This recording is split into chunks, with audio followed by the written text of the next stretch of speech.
आज के इस वीडियो में हम बात करेंगे सब स्टेशन में यूज़ होने वाले पैनल रूम के बारे में। ये एक 33/11 केवी के सब स्टेशन का पैनल रूम है। लेकिन इससे पहले हम बात करेंगे कि ट्रांसफार्मर और जो भी इक्विपमेंट वहाँ पे लगे हुए हैं वो कैसे काम करता है, तब आपको ये जो पैनल रूम है सारा सिस्टम आपको समझ में आएगा। तो चलिए हम चलते हैं यहाँ पे स्विच यार्ड पे। यहाँ पे देखिए सबसे पहले टॉप में 3 लाइटनिंग अरेस्टर लगा हुआ है जो कि आकाश से बिजली से सेफ्टी के लिए लगाया जाता है। उसके बाद आइसोलेटर है और नीचे में यहाँ पे एक केबल आपको दिख रहा है जो कि अंडरग्राउंड केबल है। ये जो है ये हमारा 33 केवी लाइन यहाँ पे इन हो रहा है, मतलब ये इनकमिंग लाइन है। मतलब ये जो है ये हमारा ग्रिड से लाइन आ रहा है और यहाँ पे ये हमारा 33 केवी लाइन यहाँ से पास हो रहा है। सबसे पहले यहाँ पे स्विच दिया हुआ है आइसोलेटर, उसके बाद एक फ्यूज़ दिया हुआ है, उसके बाद करंट ट्रांसफार्मर दिया है जिससे हम 33 केवी को करंट जो होता है वो मेज़र कर सकते हैं। फिर उसके बाद वीसीबी दिया हुआ है, वैक्यूम सर्किट ब्रेकर, और यहाँ पर भी देखिए आपको एलए देखने को मिल रहा है। तो इस तरह से, और यहाँ पे देखिए हमारा पोटेंशियल ट्रांसफार्मर जिसे पीटी कहते हैं, जो कि वोल्टेज को मेज़र करता है कि कितना वोल्टेज हमारा यहाँ पे आ रहा है। तो ये सब सारा का जो कनेक्शन होता है ये हमारा पैनल रूम से कनेक्ट होता है। इसका जैसे सीटी का सेकेंडरी साइड है या फिर ये पीटी है, इसका सेकेंडरी बॉक्स है, इसका जो कनेक्शन है ये हमारा अंडरग्राउंड होते हुए पैनल रूम में जितने भी पैनल है सब में कनेक्ट होता है। तो पैनल रूम में 33 केवी लाइन जहाँ इन हो रहा है उसका सारा सिस्टम वहाँ पे रहेगा, इंडिकेटर कि वहाँ पे कितना वोल्टेज आ रहा है, कितना करंट आ रहा है, कितना फ्रीक्वेंसी आ रहा है। तो ये सब चीज़ें इनसे मिलता है हमें। ये हमारा वीसीबी है जिससे हमको ब्रेकर को हम ऑन ऑफ कर सकते हैं, मतलब 33 लाइन का भी हमें ऑफ करना है या फिर चालू करना है तो वहाँ पे 33 केवी के पैनल पे देखेंगे। ट्रांसफार्मर का जितना भी सिस्टम होगा वो सारा मेरा कनेक्ट होगा पैनल रूम से, और उसी तरह जैसे 33 केवी यहाँ पे इन कर रहा है ट्रांसफार्मर में और उसके बाद आउट करेगा यहाँ पर 11 केवी लाइन। तो यहाँ पर 10 MVA का मतलब 10,000 KVA का यहाँ पे 2 ट्रांसफार्मर लगा हुआ है जो कि पावर ट्रांसफार्मर होता है। तो इसी का देखिए पैनल रूम है। यहाँ पे देखिए आपको 33 केवी लाइन का ये पैनल है और उसके बाद जो इधर आगे आपको लास्ट में दिख रहा है यहाँ पे हमारा 11 केवी का ऑपरेटिंग पैनल है।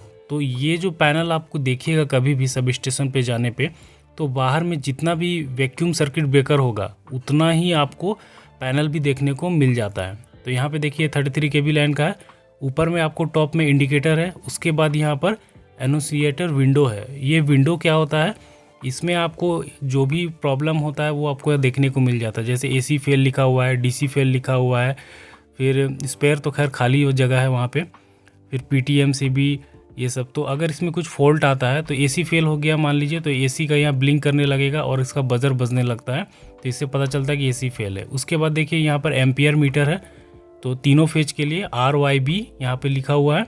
तो एम्पियर मीटर तीनों फेज में कितना एम्पियर आ रहा है 33 केवी लाइन में, क्योंकि ये 33 केवी लाइन का पैनल है।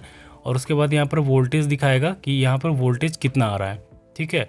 और उसके बाद देखिए यहाँ पे नीचे में एक स्विच है, लोकल और रिमोट करके लिखा हुआ है।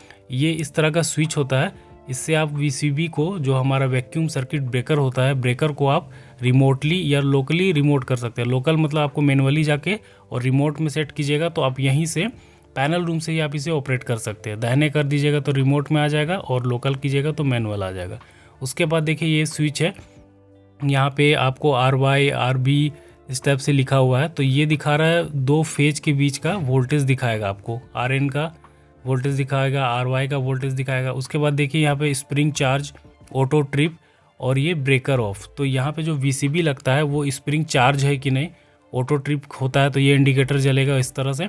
उसके बाद ट्रिप और क्लोज का, तो ब्रेकर को ट्रिप करने के लिए और क्लोज करने के लिए, मतलब ऑन करने के लिए, ऑफ करने के लिए इस तरह का स्विच यहाँ पे दिया होता है। जैसे भी आपको लाइन का भी काटना है तो यहाँ से आप ट्रिप तरफ ले जाइएगा तो ये ट्रिप हो जाएगा और क्लोज कीजिएगा तो ये वापस से चालू हो जाएगा।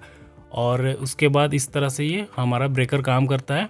और उसके बाद बगल में आपको PT1 PT2 है, ये ट्रांसफार्मर का दिखा रहा है। यहाँ पे PT सेलेक्टर स्विच है कि जो हमारा पावर ट्रांसफार्मर है, 2 ट्रांसफार्मर, उसको यहाँ पे सिलेक्टर में आप इसे सिलेक्ट कर सकते हैं। और उसके बाद इसी तरह से इंडिकेटर यहाँ पे दिया हुआ है।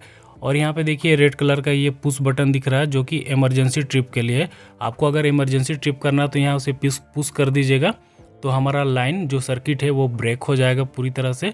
अगर 33 का ब्रेक कीजिएगा तो सारा हमारा ऑफ हो जाएगा। और उसके बाद देखिए यहाँ पे कुछ रिले देखने को मिल रहा है। इसमें से जो लेफ़्ट साइड वाला रिले है ये हमारे ओवर करेंट और अर्थ फॉल्ट को इंडिकेट करता है। और लाइन को ट्रिप करता है, उसी तरह से बगल वाला भी हमारा सेफ्टी पर्पज़ से ही रिले लगाया हुआ रहता है। इस तरह से जो भी जितने भी पैनल है, चाहे 33 kV लाइन का हो या फिर 11 kV का, सब में इस तरह से प्रोटेक्शन दिया होता है। ये हमारा डिफरेंशियल रिले होता है। और इसके बाद जो हमारा ओवर करंट या अर्थ फॉल्ट रिले होता है, ये तीनों फेज में कोई भी फॉल्ट हो, अर्थ फॉल्ट हो या फिर ओवर करंट का फॉल्ट हो, तो यहाँ पे RY तीनों फेज को यहाँ पे शो कर देता है इसका डिस्प्ले में कि कौन सा फेज में ये फॉल्ट आया है। और इसके साथ में यहाँ जो पैनल में अलार्म लगा हुआ रहता है वो भी बजने लगता है, तो उसे फिर रीसेट करके हमें ऑफ़ करना पड़ता है। तो इस तरह से पूरा प्रोटेक्शन दिया हुआ रहता है सारे पैनल में। अब देखिए, ये जो पैनल होते हैं वो हमारा DC ऑपरेटर रहता है। DC ऑपरेटर रहने का रीज़न ये है कि 33 kV लाइन कभी किसी कारण से ब्रेकडाउन हो जाता है तो इस स्थिति में पूरा जो पावर सप्लाई है फेल हो जाएगा।